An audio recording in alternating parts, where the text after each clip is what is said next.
Okay, നമുക്ക് നാളെ Wednesday ഫ്യൂച്ചറിൻ്റെ expected levels നോക്കാം. അപ്പർ ബോൾ ലൈൻ വരുന്നത് 23721, ലോവർ ബോൾ ലൈൻ വരുന്നത് 23491, upper daughter line 23660, lower daughter line 23519. Upper crossing levels 23771, second one 23799. Lower crossing levels first one 23444, second one 23416.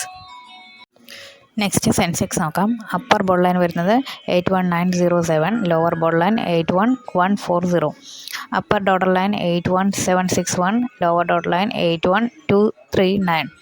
Upper crossing levels first one 81957, lower crossing second one 82123. Lower crossing levels first one 81080, second one 80913. Okay, അപ്പോൾ നോക്കി mark ചെയ്യാം.